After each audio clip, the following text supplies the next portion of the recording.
A colossal, razor-scythed mantis tears through the city streets, its bladed arms ripping concrete to dust. Police gunfire bounces off its armored exoskeleton like pebbles. A terrified mother is inches from being sliced in half until a blinding blue flash erupts. A shut-in gamer steps out of the dust, wielding a mythic blade. With a single brutal swing, he decapitates the towering monster, while a terrifying nine-headed hydro dragon manifests behind him, devouring the beast's remains. Reality and a nightmare tier video game have just merged. And this guy? He just inherited the stats of a gaming god. But how does a broke-dumped loser get the power to vaporize a boss-level monster in the real world? A whip cracks like a gunshot. Tearing through the scorching desert wind, the barbed leather bites into Park Han-young's back. Damn slave! Get up. One more slip and you're Hydro Dragon food. Hun-young jolts awake, blistering yellow sand, iron shackles biting into his wrists. Hundreds of miserable slaves dragging their feet under the shadows of massive beasts. He's inside Pangaea, the virtual reality death game that took the world by storm 5 years ago, promising a single real-world wish to the first person to clear it. But no one ever did. The difficulty is sickening. Bosses are suffocatingly overpowered. NPCs hunt players. Friendly fire is permanently on. And the worst part? If you die, your entire character is permanently deleted. The game's brutal difficulty drove everyone away, leaving Hunyang as the last man standing. For 5 years, he grinded countless characters to the absolute max, only to watch his latest hyper-geared champion get permanently wiped. But Pangaea has a hidden mechanic. When a character dies, their total value converts into soul points to buff your next run. In 5 years, he had only saved up 80,000 points. This single death just dumped a staggering 1.6 million soul points into his account. 3 months ago, his girlfriend of 5 years dumped him for a rich guy. In a blind rage, Hunyang quit his dead-end job, locked himself in his room, and poured every ounce of his soul into Pangaea. With absolutely nothing left to lose, he dumped all 1.6 million points into a brand new character. He clicks, clicks, clicks, stacking base stats, hoarding talents, unlocking a terrifying 13 hidden traits. A prompt flashes, "Heck! Heck!" His computer monitor bled red. A voice echoed in his skull, screaming about burning the gods, before his vision shattered and he blacked out.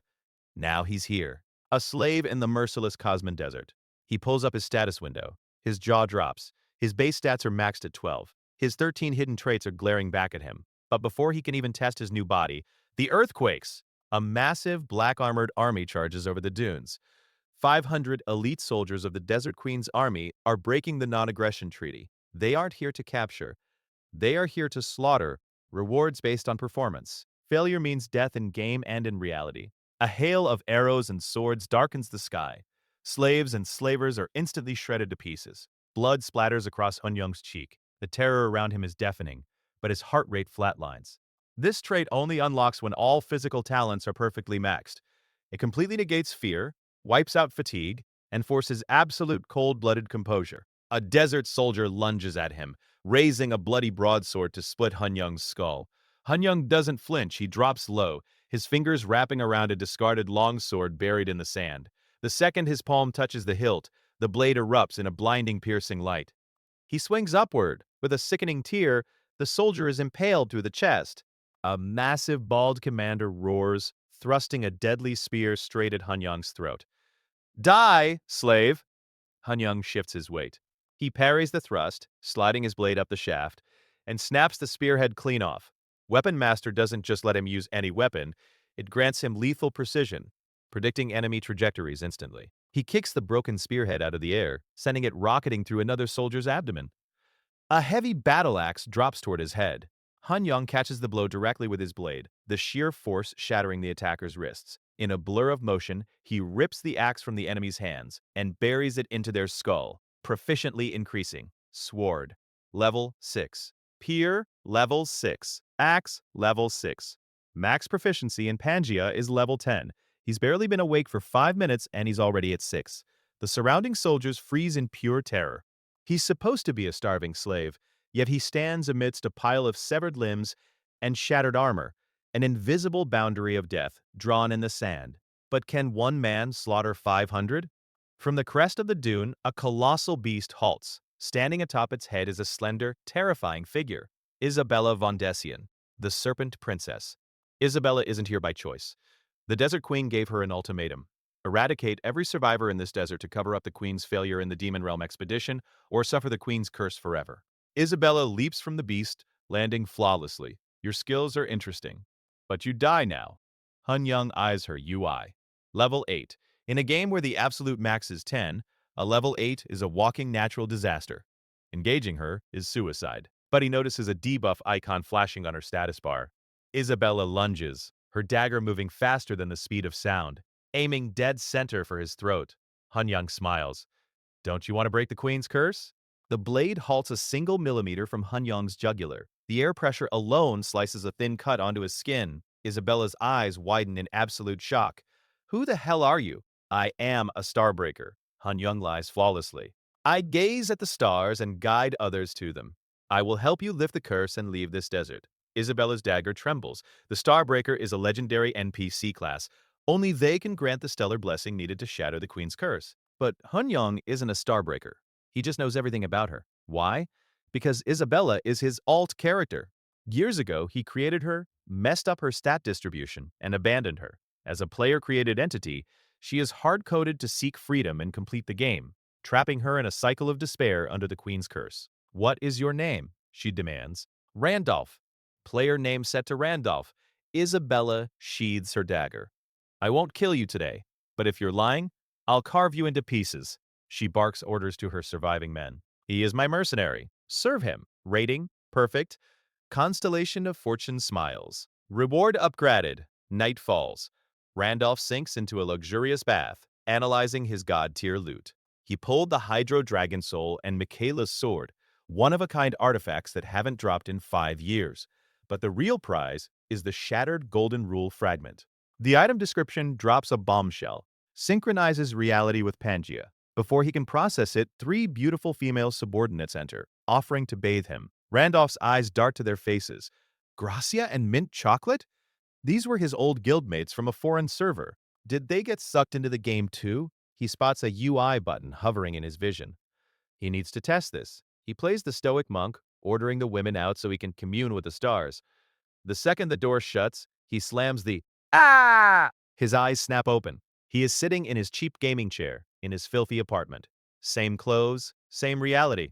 Was it all a hallucination from a 5-year gaming binge? Then he feels a heavy weight in his pocket. He pulls out a glowing golden disc and a velvet pouch. The loot is real. Suddenly, blood-curdling screams erupt from the street below. Hun Young rushes to the window. A gigantic, nightmarish mantis monster is tearing through traffic, slicing cars in half with its scythes. The police are getting massacred. It's a monster from Pangaea, right here in South Korea. In a panic, the Golden Rule fragment slips from his fingers. The moment he touches it, a realization hits him. If the game's monsters are here, can he use his game items? He tears open the velvet pouch. Michaela's sword and the Hydro Dragon Soul float into the air. He grabs the disc. Down on the street, a mother throws her child out of the way as falling rubble pins her to the pavement. A bystander, Hana, rushes to help, but the giant mantis looms over them, raising its bloody scythe for the kill. Is this how I die? Hana squeezes her eyes shut. Shing! A blinding blue arc of energy severs the mantis's head, clean off. Hana opens her eyes to see Randolph, his sword glowing with lethal intent. Another mantis screeches and dives at his back. Hana screams a warning, but Randolph doesn't even turn around. Roar! A massive, 9-headed hydro dragon manifests from thin air, its jaws clamping down on the monster and shredding it to bloody ribbons. Randolph steps forward, turning the street into a slaughterhouse as he effortlessly slices the beasts into a spray of green blood. He's not just strong, he's a god among insects. The chaos isn't isolated. Monsters are invading the entire planet, destroying cities. But humanity isn't defenseless. Dimension warriors, players who synchronized with their avatars, are fighting back. In a dark, high-rise apartment, a top-tier Pangaea player known as the Butcher watches the news. He smirks. Fools wasting their golden fragments. He checks the player leaderboards, expecting to see his name at the top.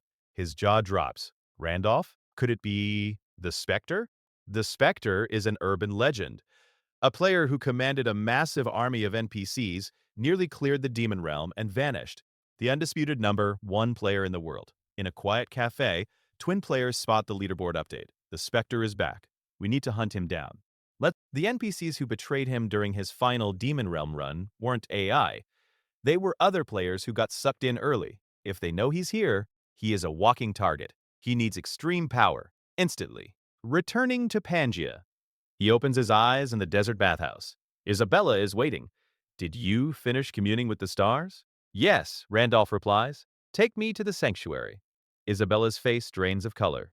The sanctuary is a death trap filled with poison, elite guardians, and an inescapable curse. But Randolph gives her no choice. If he wants the ultimate class, he has to go. Under the blood moon, Isabella slices through the Desert Queen's outer guards in seconds. We need to move fast, she whispers, wiping blood from her dagger. They descend into a massive underground cavern, desert sanctuary, poison gas detected, fatal without high magic resistance. Magic resistance, immunity granted. Before them lies a bottomless abyss spanned by a crumbling stone bridge. Isabella stops. That bridge is a trap. One step and you're dead. I know, Randolph says. He crouches. Climb on my back. Isabella blushes furiously but complies. The second she's secure, Randolph completely ignores the bridge and swan dives straight into the bottomless abyss. Isabella screams, but Randolph's eyes glow blue. He sees invisible floating platforms that no ordinary person can detect. He parkours down the abyss, landing flawlessly in a hidden subterranean garden.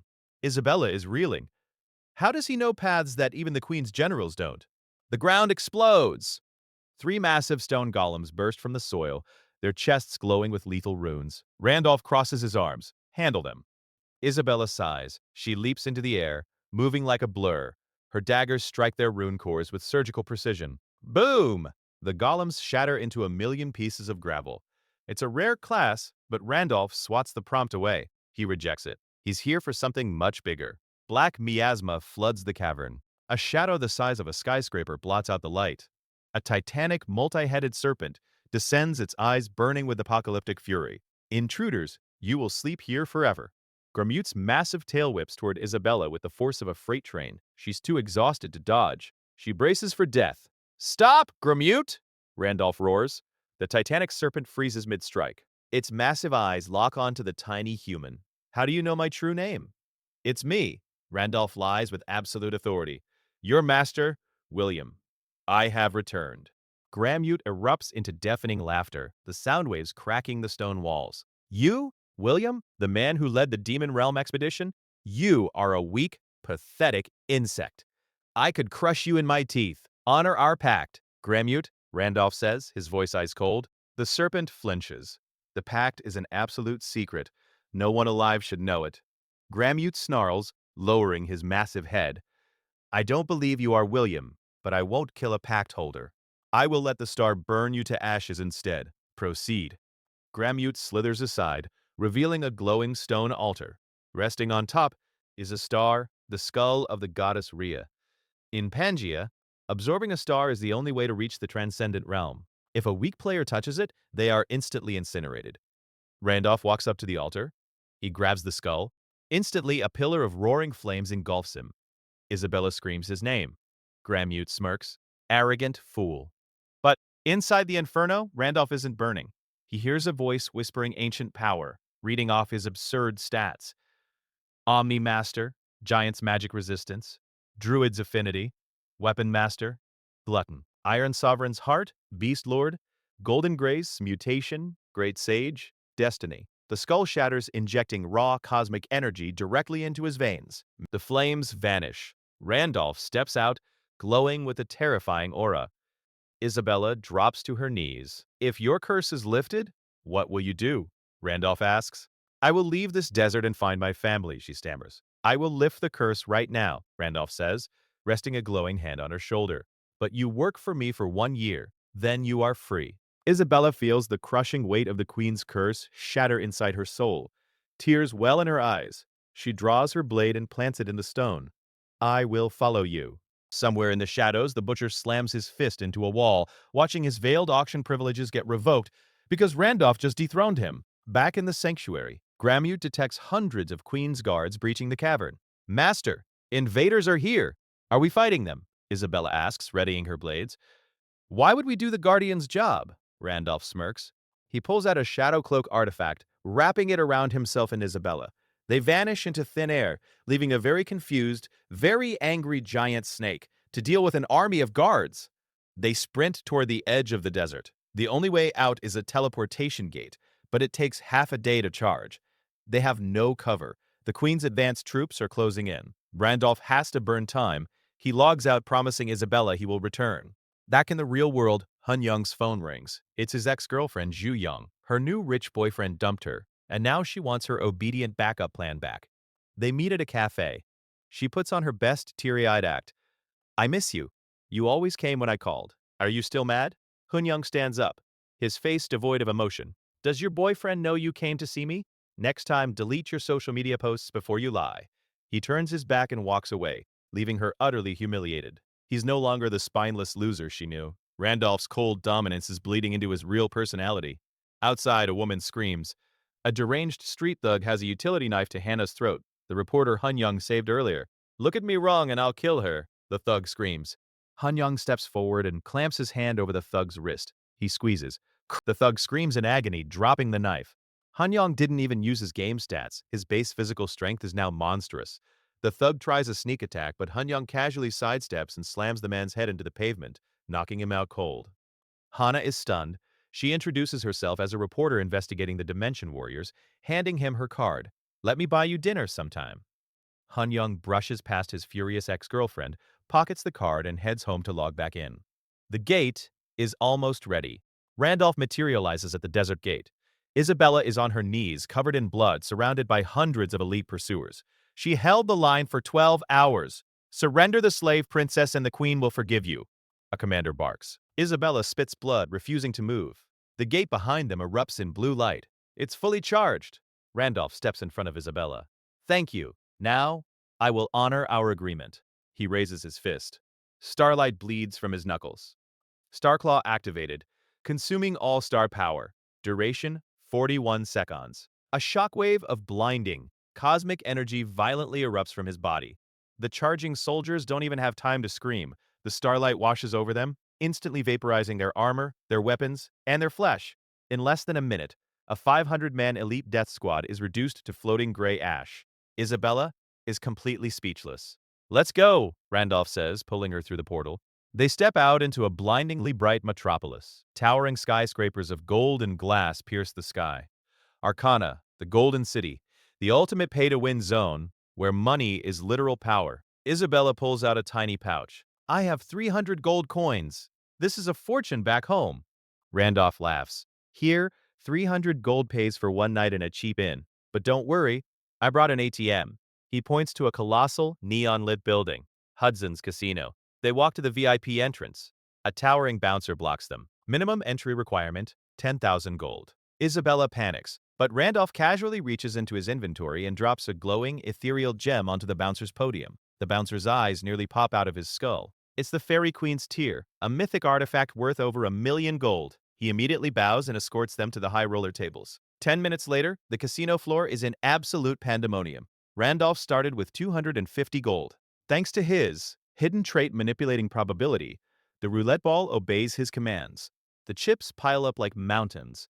10,000 gold, 500,000 gold, 1.4 million gold. Every single person in the casino is betting on Randolph, draining the house dry. The floor manager rushes over, sweating bullets. Sir, we will let you keep the 1.4 million, but you are banned from this casino forever. Please leave. Randolph leans back, smiling. I'll leave. But first, bring me your boss. In the penthouse office, Hudson, the casino owner, stares greedily at the Fairy Queen's tear. He uses his level 8 observer's hand. It's authentic. This artifact is impossible to find. It requires slaughtering 3 level 10 bosses to obtain. The doors open. Randolph and Isabella walk in. You want to buy the tear, don't you? Randolph says, taking a seat. Hudson sweats. Yes, I'll give you 2 million gold, a generous price for a collectible. 20 million, Randolph counters instantly. Hudson scoffs. It's just an amulet. It's not worth 20 million. Randolph leans forward, his eyes piercing straight through Hudson's soul. It is to you, because you aren't an NPC. You need the Fairy Queen's tear to bypass the level 10 equipment restriction. You need the power to enter the city council. And you need the council seat to win the approval of your fiancé, Serengeti's family. Hudson violently knocks over his teacup. How do you know that? Serengeti is the legendary pure white knight. During the Demon Realm expedition, she sacrificed her legs to save William. Randolph remembers her handing him a locket with a picture of her fiancé, a backstory detail that suddenly spawned in the game right after reality merged with it. That means Hudson is a human player who got trapped in Pangaea years ago. I am a prophet, Randolph lies smoothly. Tell me your life story. If the stars deem you sincere, I will help you. Hudson trembles. Revealing personal info in Pangaea is a death sentence. Hidden NPC hunters track down and execute players who break character. But Hudson is desperate. He pulls out a locket, staring at Serengeti's picture. Fine, Hudson whispers. It starts with Serengeti. She was one of the 8 heroes who led the Demon Realm expedition. Randolph's blood runs cold. Wait, what are you talking about? The expedition was led by William. Hudson shakes his head gravely. William was a legend, yes, but the expedition failed because of an internal civil war between the 8 heroes. One of them was a monster whose power was second only to William himself. Who betrayed the expedition? And more importantly, which of the 8 heroes is hunting Randolph in the real world?